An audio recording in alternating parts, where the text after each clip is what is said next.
Assalamualaikum warahmatullahi wabarakatuh.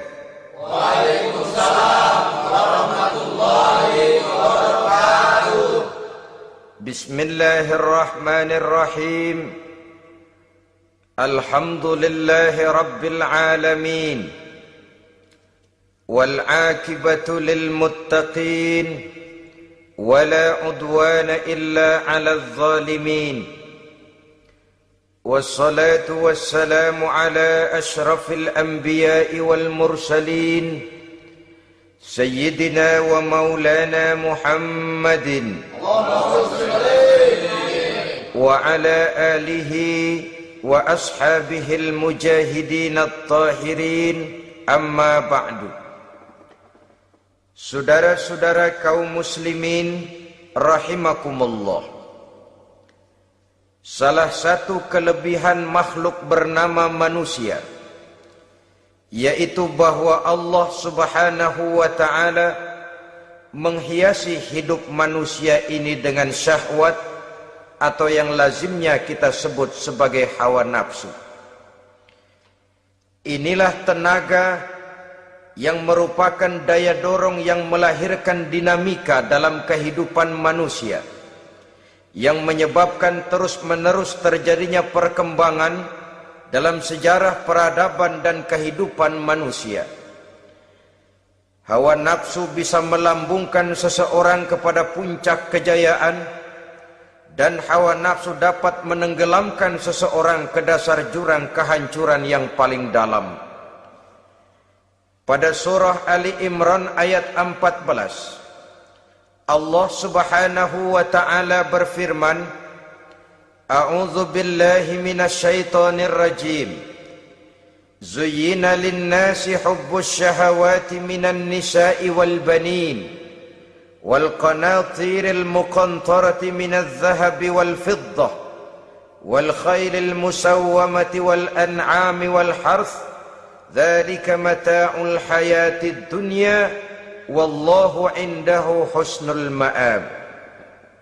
Mari kita perhatikan ayat ini lebih dekat lagi. Allah subhanahu wa ta'ala menjelaskan, Zuyyina linnasi hubbus syahawat. Makhluk manusia itu dihiasi dengan hawa nafsu. Dengan kata lain, hawa nafsu adalah perhiasan. Manusia tanpa hawa nafsu sama saja dengan orang yang tidak berhias, monoton, tidak mempunyai perkembangan dalam gerak kehidupannya. Tetapi kalau hawa nafsu adalah perhiasan, maka jika kita berbicara soal perhiasan, ada dua hal yang harus menjadi catatan pokok. Pertama, kapan satu perhiasan boleh kita pakai? Yang kedua, di mana perhiasan itu harus kita pakai? Kalau saudara berdandan rapi, pakai sepatu dengan kaos kaki, celana, jas, pakai dasi segala macam, tapi itu saudara lakukan pada saat saudara akan pergi ke WC, maka saudara sudah memakai perhiasan tidak pada waktu yang tepat. Begitupun sebaliknya, kalau jam tangan saudara pakai di kaki, kopiah saudara pasang di kaki, lalu sepatu naik ke atas jidat, maka saudara memakai perhiasan tidak pada tempatnya yang tepat. Demikian juga sifat yang bernama nafsu. Kapan dia boleh diperturutkan, di mana dia boleh disalurkan, adalah tugas daripada agama untuk mengatur syahwat atau hawa nafsu. Lihatlah kehidupan malaikat. Malaikat makhluk yang diciptakan Allah tanpa hawa nafsu. Maka kehidupan malaikat monoton. Malaikat tidak mempunyai peradaban dan kebudayaan. Malaikat adalah makhluk yang secara instingtif diciptakan untuk berbakti, tidak punya alternatif atau pilihan lain. Saudara lihat Ada malaikat yang sejak diciptakan diperintahkan untuk sujud, sujud saja sampai sekarang enggak bangun-bangun. Ada malaikat yang sejak diciptakan diperintahkan untuk tasbih, tasbih saja, yang lain tidak. Ada malaikat yang sejak diciptakan diperintahkan mencabut nyawa, nyawa saja urusannya, yang lain tidak. Pekerjaannya monoton. Tetapi memang karena tidak ada hawa nafsu, tidak ada kecenderungan malaikat untuk nyeleweng. Belum pernah kita dengar misalnya ada malaikat Jibril korupsi ayat. Ini kelihatannya ayat bagus ini, nggak usah disampaikan kepada bawahan Muhammad, dipakai sendiri saja. Tidak. Kita belum pernah dengar malaikat maut keliru mencabut nyawa orang yang belum waktunya modar. Belum pernah. Malaikat itu ibadun mukramun la ya'sunallaha fima amarahum wa yaf'aluna ma yu'marun. Maka kehidupan malaikat adalah monoton. Dinamika tidak ada, peradaban dan kebudayaan juga tidak ada. Andai kata bumi dan seluruh isinya diserahkan kepada malaikat untuk mengisinya, barangkali saudara tidak akan pernah kenal jembatan Semanggi, saudara tidak akan pernah kenal Monas, gedung-gedung bertingkat, gedung-gedung pencakar langit. Semua yang menggerakkan itu adalah karena manusia mempunyai hawa nafsu. Nah, kemudian pada kalimat berikutnya Allah memberikan rincian. Apa nafsu kepada apa yang paling menonjol dalam kehidupan manusia itu? Pertama, minan nisa, hawa nafsu kepada perempuan. Ini tentu yang ditujukan laki-laki. Dimanapun saja makhluk bernama laki-laki, kalau dia normal, tidak impoten, mesti suka kepada perempuan. Itu wajar, bin pantas alias normal. Tetapi tadi saya katakan di awal, nafsu kepada perempuan adalah perhiasan. Kapan makainya, di mana makainya, itulah tugas agama memberikan tuntunan dan aturan. Saudara-saudara kaum muslimin rahimakumullah, nafsu kepada wanita dapat mengantarkan seseorang kepada puncak kejayaan, tapi nafsu kepada wanita bisa menenggelamkan seseorang ke jurang kehancuran. Bergantung kepada latar belakang apa yang mendorong timbulnya syahwat tadi. Dengan kata lain, motivasi syahwat tadi digerakkan oleh iman dan ketakwaan, atau semata-mata karena memang syahwat yang merupakan kendaraan iblis. Penyelewengan pertama yang terjadi dalam sejarah kehidupan manusia adalah penyelewengan yang dilakukan oleh Nabi Adam alaihi salam pada saat ia memetik buah khuldi. Kenapa itu dilakukan oleh Nabi Adam? Karena terdorong oleh rasa sayang dan cinta kepada istrinya Hawa. Sebenarnya Hawa lah yang merajuk, Siti Hawa lah yang membujuk, dan Nabi Adam oleh karena syahwatnya kepada istrinya memperturutkan bujukan Siti Hawa itu. Peristiwa Nabi Adam ribuan tahun yang lalu akan terus relevan sampai ke zaman kita sekarang ini. Berapa banyak orang-orang yang karena terlalu ingin menyenangkan istrinya, lalu tidak segan-segan melakukan perbuatan yang menyimpang, baik itu merugikan orang lain, merugikan masyarakat, bahkan merugikan bangsa dan negaranya. Seorang pedagang tidak akan segan-segan menipu. Sebaliknya pun begitu. Tidak jarang wanita di dalam kelemahannya bisa menenggelamkan dunia. Seorang suami yang jujur, polos, lugu, sederhana bisa jadi koruptor ulung karena didorong-dorong oleh istrinya. Istrinya barangkali bisa saja dibakar-bakar oleh tetangganya. Suaminya jujur, sederhana, kepala bagian, tempatnya basah tapi melarat. Istri rupanya tidak sabar melihat gaya hidup yang makin konsumtif, persaingan yang makin tajam. Suaminya dikipas-kipasin. Kata istrinya, bang, tetangga sebelah kita lakinya pegawai kecil, bang, tapi gelangnya kayak pelek beca.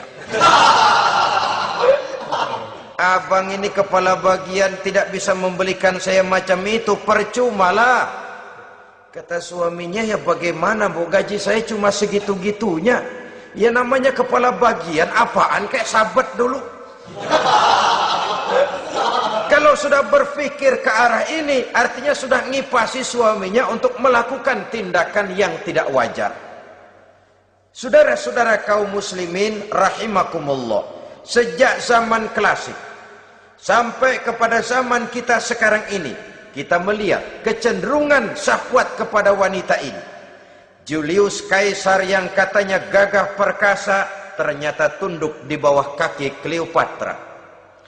Napoleon Bonaparte, the Lion of Europe, singa daratan Eropa, luas kekuasaannya, gagah perkasa tentaranya, kepada siapa dia tunduk? Ke bawah kakinya Margaret Josephine. Demikianlah di zaman kita sekarang. Kita melihat di Jepang betapa Perdana Menteri Uno didesak mengundurkan diri dari jabatan Perdana Menterinya oleh karena terlibat skandal dengan geisha.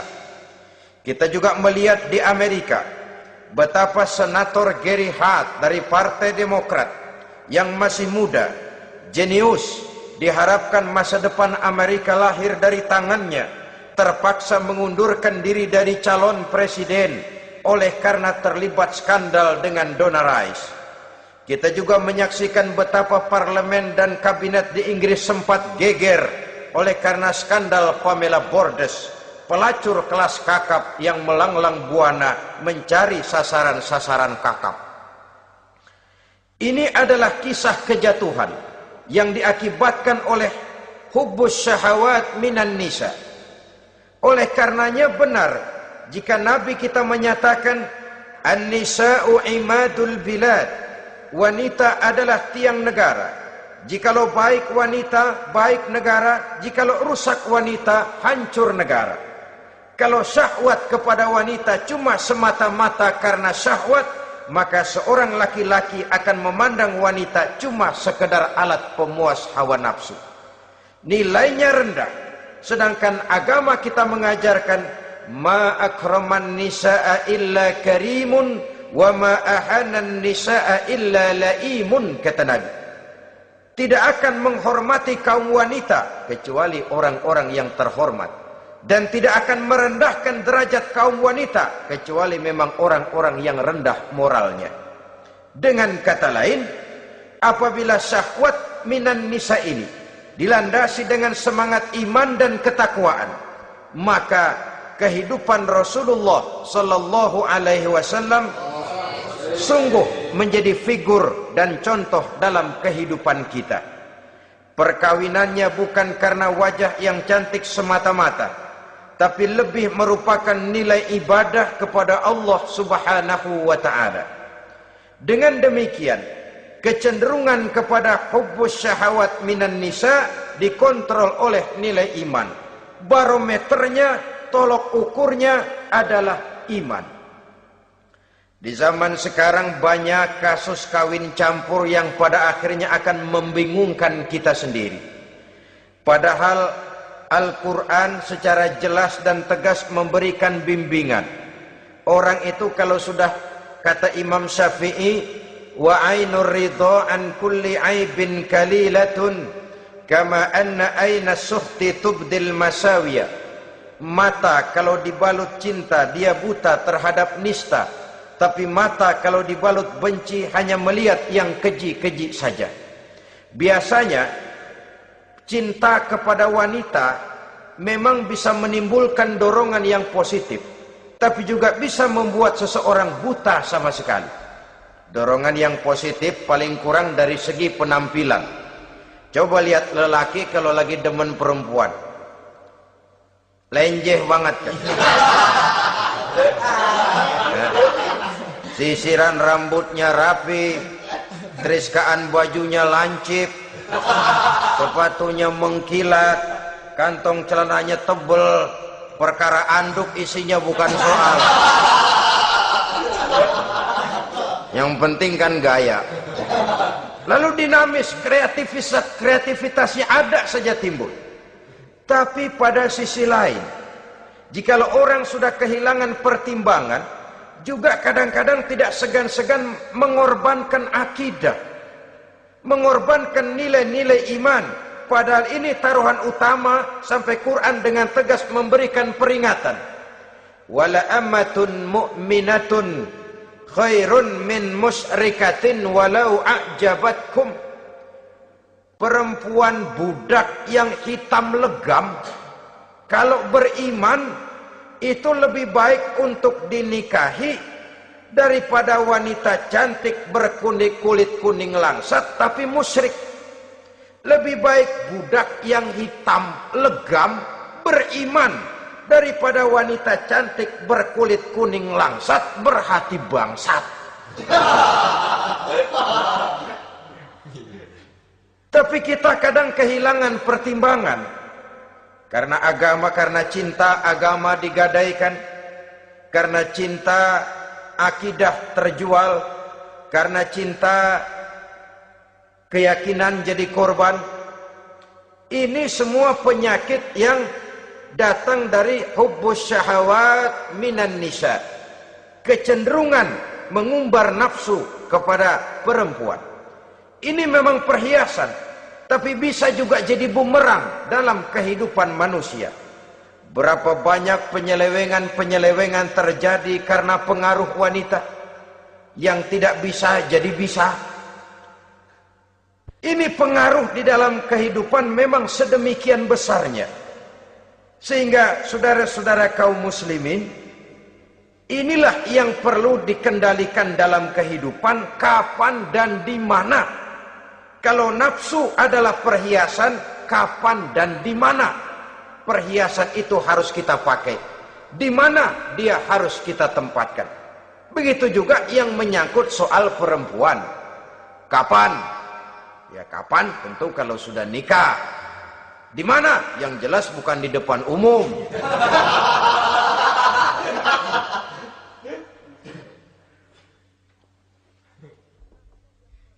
Ini nafsu yang pertama, minan nisa.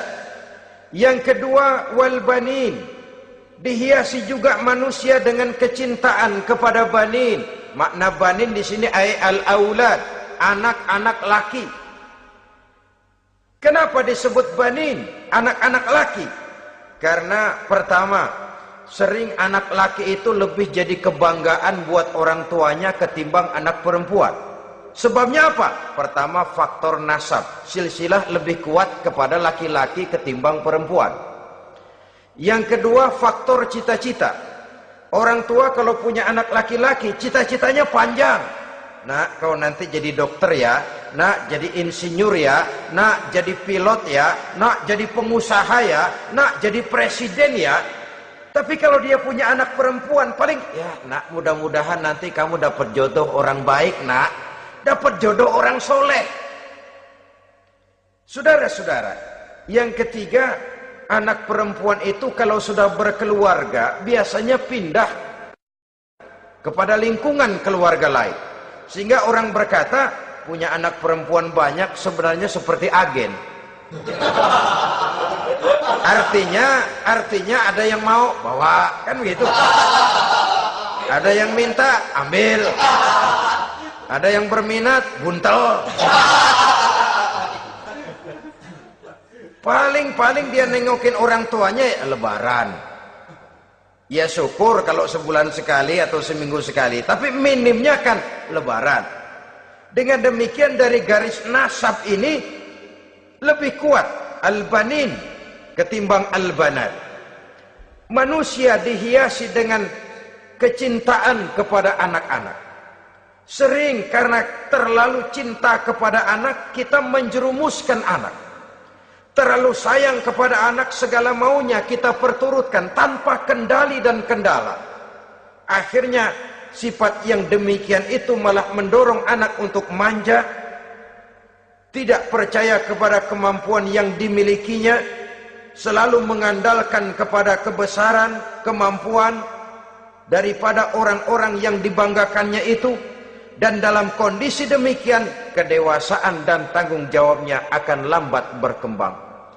Maka Allah Subhanahu wa ta'ala memperingatkan bahwa harta dan anak bisa menjadi fitnah. Dalam ayat lain Allah juga memperingatkan, ya ayyuhalladzina amanu la tulhikum amwalukum wa auladukum an dzikrillah. Wahai orang-orang yang beriman, jangan sampai hartamu dan anak-anakmu memalingkan kamu daripada mengingat Allah. Jangan sampai kesibukanmu kepada anak dan harta benda menyebabkan kamu sampai lupa mengingat Allah Subhanahu wa ta'ala. Berapa banyak manusia yang tenggelam dengan melupakan Allah, jauh dari agama, jauh dari tuntunan syariat, oleh karena disibukkan oleh persoalan anak dan persoalan harta benda. Maka satu-satunya jalan, jikalau kita tidak ingin anak kita sampai memalingkan kita daripada mengingat Allah, nilai-nilai keimanan harus ditanamkan kepada mereka sedini mungkin. Dengan bekal ini, maka mereka, anak-anak kita, insya Allah tidak akan membuat kita orang-orang tua ini berpaling daripada mengingat Allah, berpaling daripada kehidupan beragama.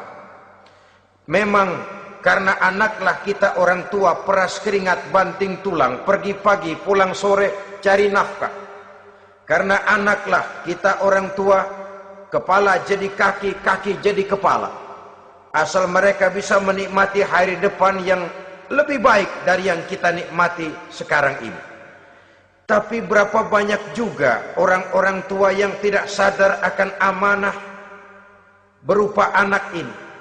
Mereka lalai, mereka bersikap masa bodoh, padahal tidak akan ada yang tidak dipertanggungjawabkan di hadapan Allah Subhanahu wa ta'ala. Orang tua bisa mendapat pensiunan pahala kalau anaknya tumbuh menjadi anak yang soleh. Tetapi orang tua pun bisa saja masuk neraka karena anaknya menjadi anak yang kurang ajar dan orang tuanya sama sekali tidak pernah memberikan pendidikan yang sebagaimana mestinya. Saudara-saudara kaum muslimin rahimakumullah, kita tentu berharap memperoleh pensiunan pahala dan bukan mendapat tambahan dosa dari kekurang ajaran anak-anak kita akibat kita sebagai orang tuanya tidak pernah mau mendidik mereka. Dalam hadis ada diriwayatkan, ada anak kurang ajar, sembahyang tidak, puasa ibadah tidak, kenal Allah tidak, beriman pun tidak, dosa kelewat banyak, kejahatan berkarat. Di akhirat nanti disidang dia, ditanya, kamu kenal siapa Tuhanmu? Tidak. Kamu tahu siapa nabimu? Tidak. Kitab sucimu apa? Tidak tahu. Kiblatmu di mana? Tidak ada. Kamu sholat? Tidak pernah. Kamu puasa? Tidak pernah. Wah, kalau begitu kamu rusak sekali. Kamu neraka. Anak ini mengajukan protes. Saya menuntut keadilan. Benar saya tidak kenal siapa Tuhan saya. Saya tidak tahu apa kitab suci saya. Saya tidak pernah mendirikan sholat. Tidak pernah melaksanakan puasa. Pendeknya tidak ibadah dan tidak iman. Tapi semua itu terjadi. Sebab-sebabnya tidak lain karena orang tua saya tidak pernah mendidik dan mengajarkan saya. Orang tua saya tidak pernah mengarahkan saya ke jalan itu. Sampailah saya seperti keadaan yang sekarang ini. Orang tua saya enak-enakan ngaji, saya teler diantepin aja. Orang tua saya memegang kitab, saya megang botol. Dia tahu, dia diam saja.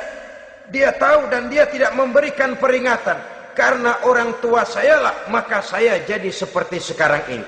Kalau saya harus masuk ke dalam neraka, Saya menuntut keadilan agar orang tua saya juga ikut bersama saya gabung ke dalam neraka. Orang tuanya yang baik-baik dipanggil, sudah mau berangkat ke surga nih orang tua, dipanggil, "Ntar dulu mas, ini dulu." Mau kemana, gancang banget? Surga pak, nanti dulu urusan belum beres. Ini benar anakmu ini? Dilihat anaknya, iya anak saya ini. Waktu di dunia nggak pernah diajarin ngaji, nggak pernah. Sampai dia nggak kenal Tuhannya, nggak kenal nabinya, nggak kenal kiblatnya, nggak kenal kitabnya. Iya. Dia sembahyang, kamu dia nggak sholat, kamu diemin aja. Iya kali. Kenapa pakai kali? Yang benar ngomong. Ramadan dia nggak puasa, kamu nggak tegur, kamu diam saja.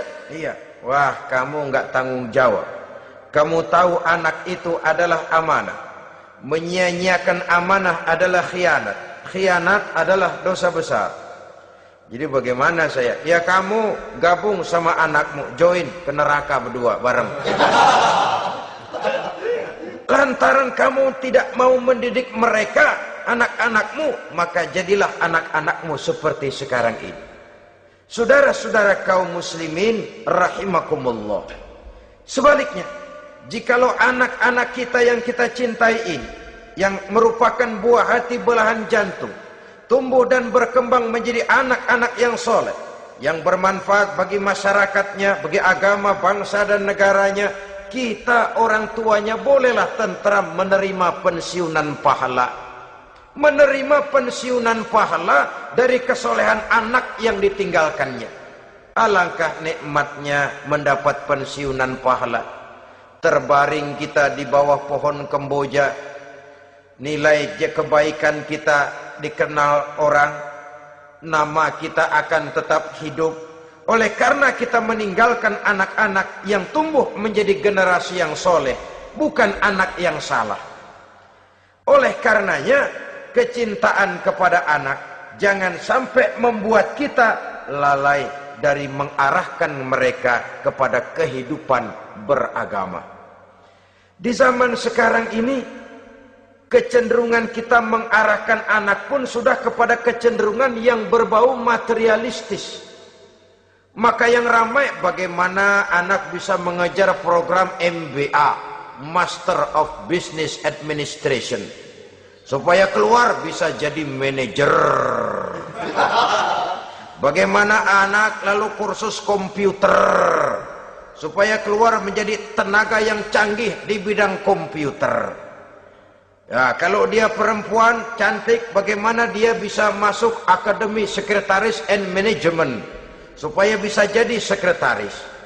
Atau bagaimana dia bisa masuk sekolah nyanyi supaya nanti jadi penyanyi dengan tarik suara, uang lalu mengalir ke dalam kocek jutaan nilainya. Maka yang ramai pun hal-hal yang semacam itu. Dalam pada itu, pengajian, kursus-kursus keagamaan, studi-studi klub yang membicarakan masalah-masalah agama, ramainya kadang-kadang kalau bulan Ramadan, dianggap training center.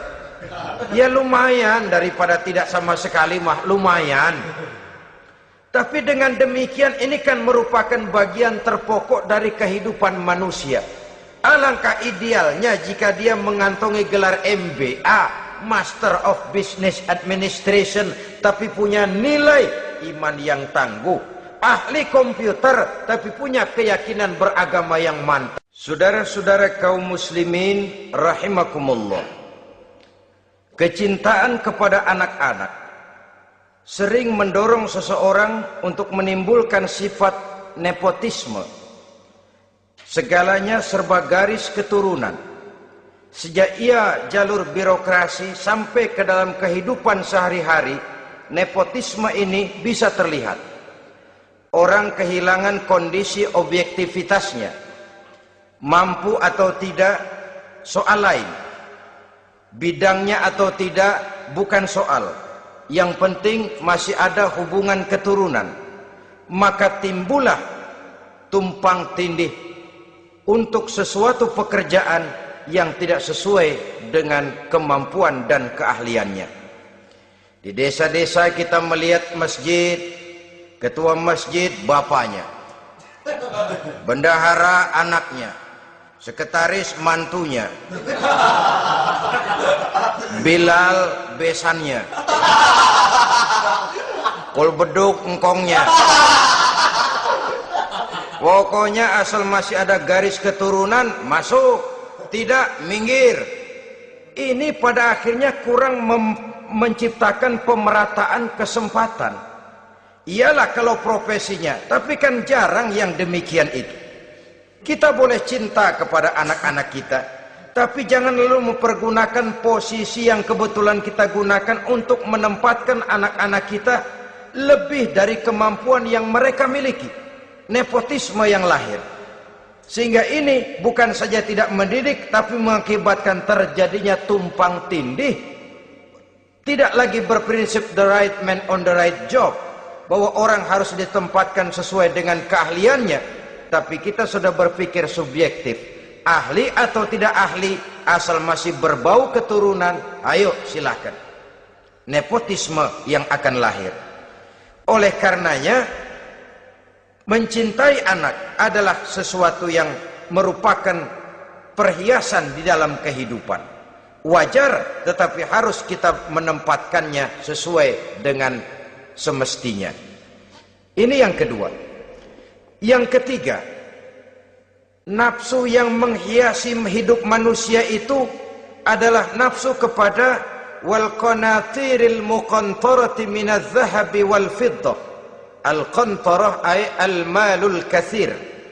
Kecintaan, kesenangan, nafsu kepada harta benda yang banyak daripada emas dan perak. Ini tentu sesuai dengan situasi dan kondisi. Kecintaan untuk mengumpulkan harta benda yang sebanyak-banyaknya, baik itu berupa emas, baik itu berupa perak. Ini cuma penyebutan beberapa jenis dari kecenderungan manusia kepada harta benda. Bukankah sering dikatakan orang bahwa manusia di dalam berhadapan dengan harta itu seperti meminum air laut. Makin diminum, makin kering tenggorokan, makin haus kita dibuatnya. Apabila watak ini kita perturutkan, maka manusia tidak akan pernah kenal puas, tidak akan pernah kenal cukup. Nabi kita memberikan peringatan, "Lau anna libni Adam wadiyani min zahabin labtagha lahuma thalisan wa la yamla'u jawfa ibni Adam illa turab." Andai kata manusia mempunyai dua buah ladang yang seluruhnya berisi emas, akan puaskah manusia? Tidak, mereka akan cari ladang emas yang ketiga. Wala yamla'u jawfa ibni Adam illa turab. Sungguh mulut manusia ini tidak akan pernah penuh terisi kecuali kalau sudah disumpal dengan tanah. Artinya kalau sudah dia dipendam di liang lahat baru cukup. Tetapi sepanjang dia masih bergerak, masih hidup dan bernyawa, masih bisa berusaha dan berbuat, dia tidak akan pernah mengenal puas. Ini akan mendorong manusia terjebak kepada menghalalkan segala cara untuk mencapai tujuan. Yang penting kaya, kan begitu. Dan cepat. Sebab sekarang orang sering motong kompas.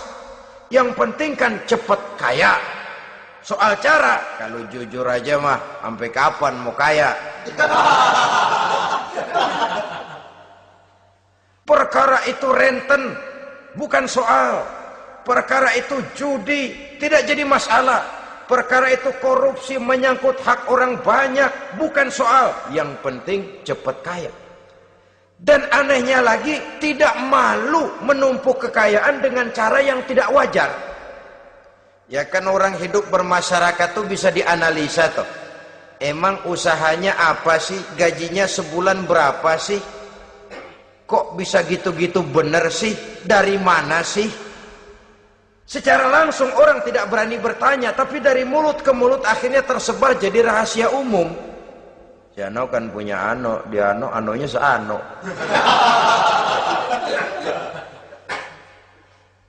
Ini bisa jadi bahan pertanyaan dalam kehidupan, akhirnya jadi gunjingan. Orang sudah tidak terlalu peduli dari mana kekayaan itu diperoleh, yang penting kaya. Dengan menghalalkan segala macam cara, terjebaklah ke dalam cara-cara mafia, terjebaklah ke dalam cara-cara yang tidak wajar, tidak bijaksana, memperkuat klik, clean, dengan menghantam yang lain. Saudara-saudara kaum muslimin rahimakumullah, bahwa manusia punya nafsu ingin kaya itu boleh. Agama memberikan tuntunan, memberikan aturan. Tidak hanya sekedar asal kaya, tidak hanya sekedar asal banyak harta. Malahan hadis menyatakan, kalau saudara diberikan umur panjang, pertanyaan akhirat cuma satu kok. Umurmu kau habiskan di mana? Kalau saudara diberikan amanah berupa ilmu pengetahuan, pertanyaan akhirat juga cuma satu kok. Ilmumu kau amalkan untuk apa? Tapi kalau kita diberikan amanah berupa harta benda, pertanyaan akhirat itu dua. Min aina iktasabahu wa fima anfaqahu. Dari mana hartamu kau dapat, kemana hartamu kau belanjakan. Dari mananya ditanya, kemananya juga ditanya. Depan belakang ditanya. Dan kalau mempergunakan harta untuk kesenangan syahwat, orang berani bukan main. Tapi kalau untuk kepentingan agama, yang hakikatnya untuk kepentingan dirinya sendiri, berat seperti nyabut bambu dari ujung. Orang kalau menyumbang masjid 100.000, itu kan zohirnya memberikan panitia masjid. Tapi hakikatnya kan dia nabung buat dirinya sendiri. Seolah-olah dia cuma berkata, Pak, tolong saya titip 100.000, ini untuk kepentingan saya di akhirat nanti. Silakan uangnya mau dibelikan semen, pasir, kaca, pintu, jendela, silakan. Saya cuma titip, ini untuk saya di akhirat nanti. 100.000 Pak. Zohirnya dia memberikan kepada panitia masjid, madrasah, pesantren, yatim piatu. Hakikatnya dia nabung buat dirinya sendiri di akhirat. Malah tabungan ini bukan SDSB namanya, SDBS. Sumbangan dana berhadiah surga, itu SDBS namanya. Sekarang orang mengejar SDSB, lalu berat mengejar SDBS. Sumbangan dana yang berhadiah surga. Langsung dari Allah Subhanahu wa ta'ala. Coba kalau dia main golf, sewa lapangan golf itu 400-500 ribu sebulan, paling 4-5 kali main. Beli stick golfnya saja sampai jutaan. Datang panitia pembangunan masjid 100. Minta didoain masuk surga lagi. Surga 100.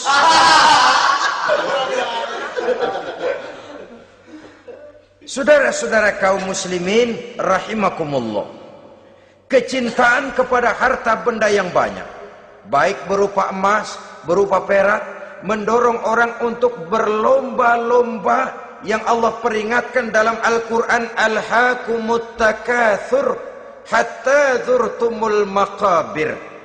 Kamu telah lalai akibat kamu berlomba-lomba memperbanyak materi dunia. Hatta zurtumul maqabir, sampai kamu dekat masuk ke liang kubur, baru rupanya sadar bahwa perlombaan ini tidak akan pernah sampai ke garis finish. Betapapun jauhnya rally Paris-Dakar, garis finishnya ada. Betapapun hebatnya medan yang ditempuh, buasnya gurun pasir Afrika, garis finishnya pasti ada. Itu kan rally yang terbuas di dunia katanya, Paris-Dakar. Tapi garis finishnya ada. Namun jikalau kita berlomba memperbanyak harta, kita tidak akan pernah sampai ke garis finish. Yang kecil-kecilan aja dah. Kalau orang ditanya, kamu kenapa sih belum mau sembahyang? Ya bagaimana mau sembahyang Pak, tinggal di Jakarta masih kontrak. Saban habis tahun diubur-ubur yang punya rumah. Kalau punya rumah sendiri walaupun kecil-kecilan saya mau ibadah Pak. Ya, diberikan rezeki oleh Allah bisa bikin rumah walaupun kecil-kecilan. Belum juga mau sembahyang. Kok belum juga sembahyang? Iya Pak, rumah emang udah punya sendiri, cuman kecil Pak. Atasnya atap, kalau hujan aja bocor.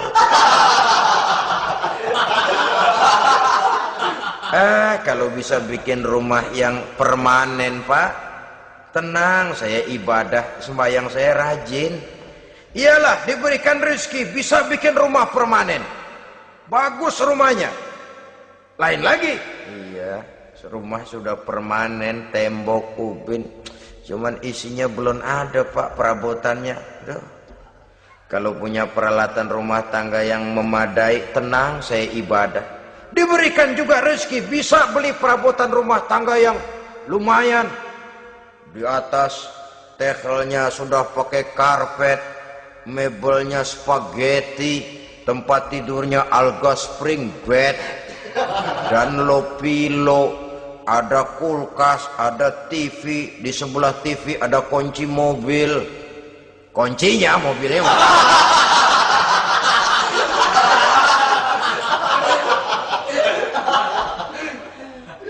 bagaimana? Sekarang sudah cukup perabotan. Perabotan sudah ada Pak, cuman kendaraan belum punya ini. Kemana-mana masih ngukur jalanan aja. Kalau punya kendaraan enak, kemana-mana cepet Pak, mau ke masjid juga getap dah, rajin. Diberikan rezeki bisa beli kendaraan. Lain lagi nanti. Sudah punya sepeda, pengen punya motor, kepengen punya mobil, kepengen punya pesawat terbang, pengen punya kapal induk. Sudah punya kebun, pengen beli sawah, sudah punya sawah, pengen punya gunung, sudah punya gunung, laut diborong.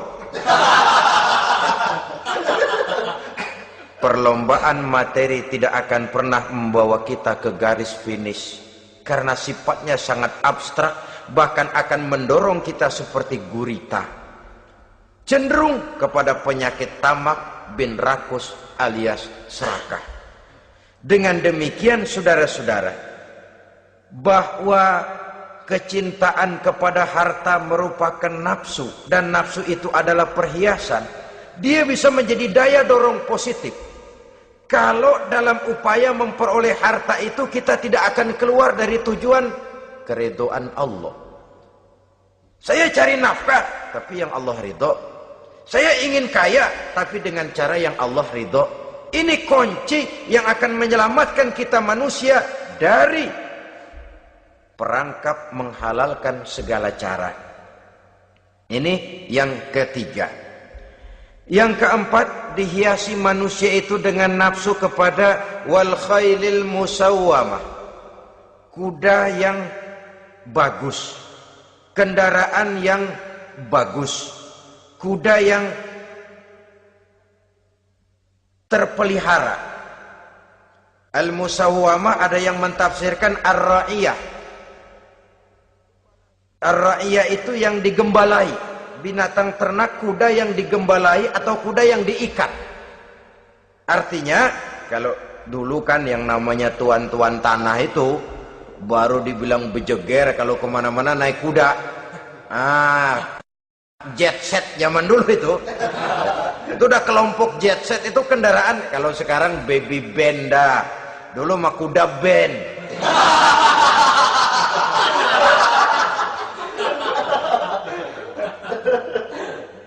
Manusia punya kecenderungan suka kepada kendaraan.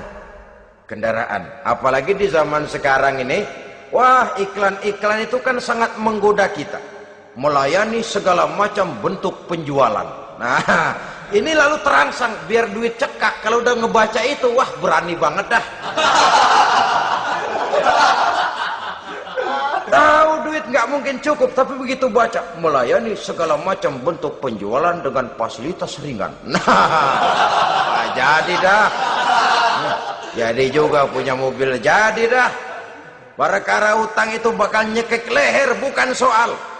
Kasihan saudara-saudara kita di daerah-daerah yang terjebak kepada iklan-iklan merangsang yang akhirnya di luar kemampuan, sehingga terjebak pada saat dia harus mengembalikan kredit, dia tidak mampu, barang disita, uang hangus, nyengir deh. Bekipas sembari tahlil. Habis arang besi binasa. Bahwa kita menginginkan kendaraan yang serba baik, silahkan. Tiap akhir tahun ganti merek, keluar yang baru, ganti lagi. Itu kalau orang yang mampu. Buat kita yang tidak mampu, kenapa tidak bersyukur melihat yang lebih rendah di bawah kita? Alhamdulillah kita punya mobil, tangga kita cuman punya motor. Yang punya motor, syukur kita punya motor bisa rada cepetan. Tangga sebelah punya sepeda, mana-mana kekejek mulu. Yang punya sepeda, alhamdulillah punya sepeda. Tangga sebelah kemana-mana jalan kaki. Yang jalan kaki, syukur masih bisa jalan. Temen sebelah lumpuh bertahun-tahun gak. Yang lumpuh, alhamdulillah masih hidup. Tangga sebelah kemarin out nggak balik lagi. Saudara-saudara, saya pikir menengok ke atas itu perlu supaya ada rangsangan kita untuk maju. Tapi menengok ke bawah pun juga lebih perlu agar kita mensyukuri yang ada dan tidak suudzon, tidak buruk sangka kepada Allah. Apa yang diberikan Allah kepada kita sekarang ini, itulah yang terbaik menurut Allah untuk kita. Saudara-saudara kaum muslimin rahimakumullah. Dahulu ada seorang pemuda, matanya buta. Dia mengeluh, "Ya Allah, kenapa saya dilahirkan dalam keadaan buta?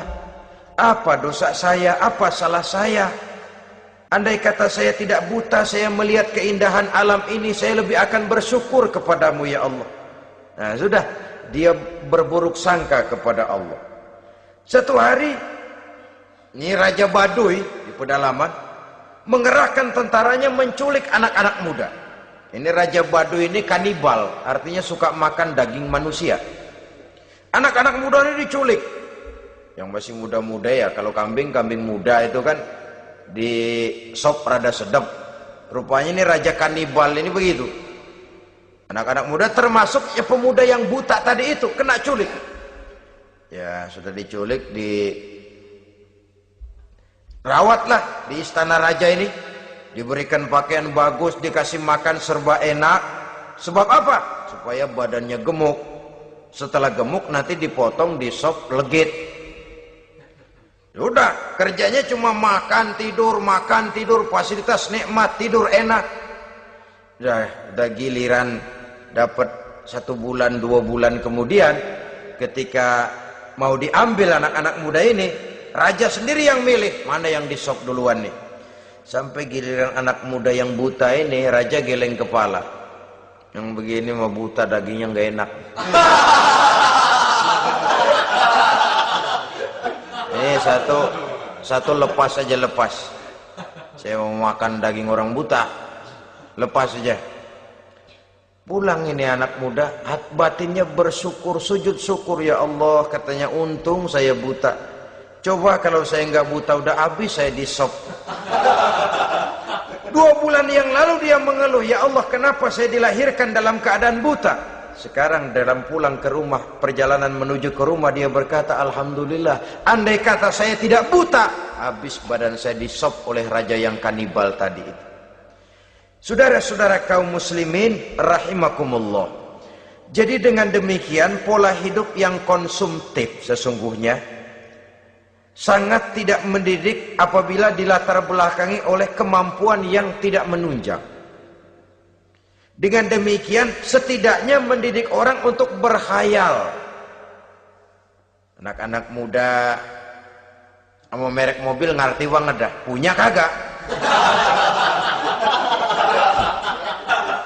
Ini BMW model terakhir nih, Nih, kemarin gue ngeliat di sana gue megang rame banget.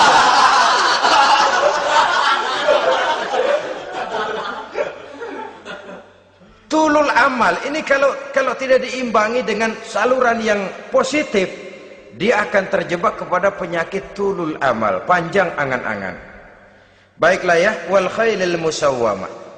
Yang keempat, yang kelima maksud saya, wal an'am, cinta kepada binatang ternak. Manusia ini kan punya kecenderungan macam-macam. Setelah rumahnya bagus, hartanya banyak, kendaraannya cukup, ingin beternak. Jadilah peternak. Ini kecenderungan manusia, wajar saja sepanjang didapat dan dilakukan dengan cara-cara yang wajar.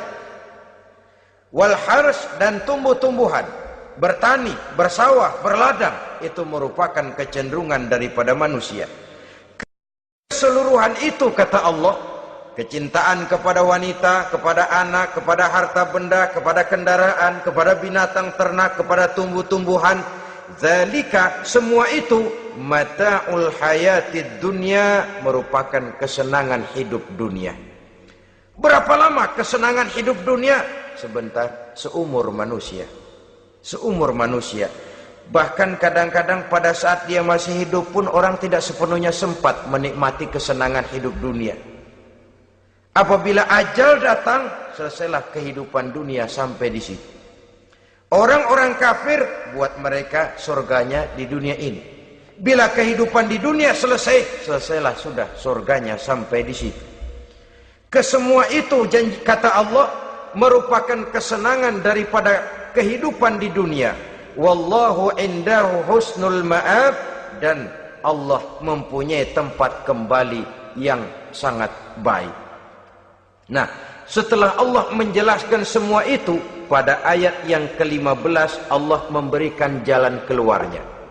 Memperturutkan nafsu kepada wanita, anak-anak, harta benda, kendaraan, binatang ternak. Bijaksanakah itu? Dalam ayat ke-15 surah Ali Imran ini Allah memberikan penjelasan tuntas. Qul a'unabbi'ukum bi khairim min zalikum. Katakan kepada mereka Muhammad, maukah kamu aku beri kabar yang lebih baik dari semua itu?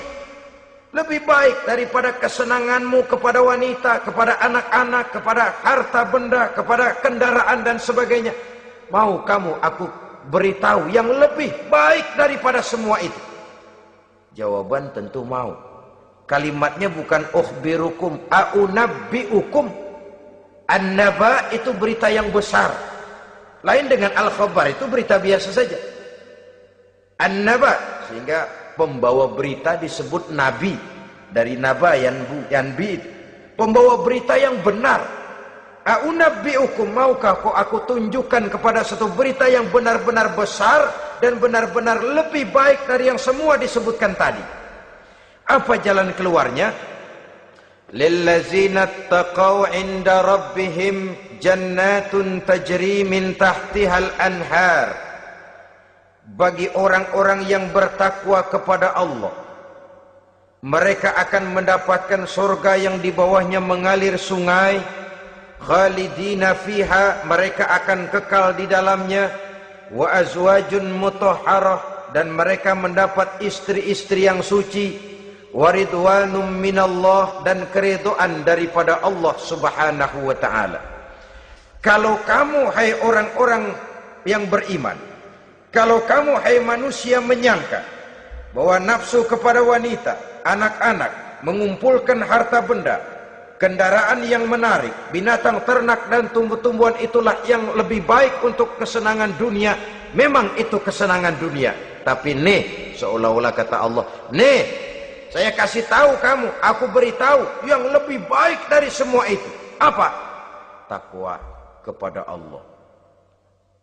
Kecintaan kepada wanita. Kalau takwa dasarnya, orang nggak amburadul, nggak semrawut, nggak pokoknya gue asal perempuan dan membuat terus. Tapi punya kaidah, punya norma. Demikian juga kepada anak-anaknya. Demikian juga kepada harta benda. Pokoknya asal harta, mau halal mau haram, tekuk terus deh. Semuanya dilandasi oleh taqau, lillazina taqau, oleh ketakwaan kepada Allah. Nah, ketakwaan ini akan menghasilkan apa?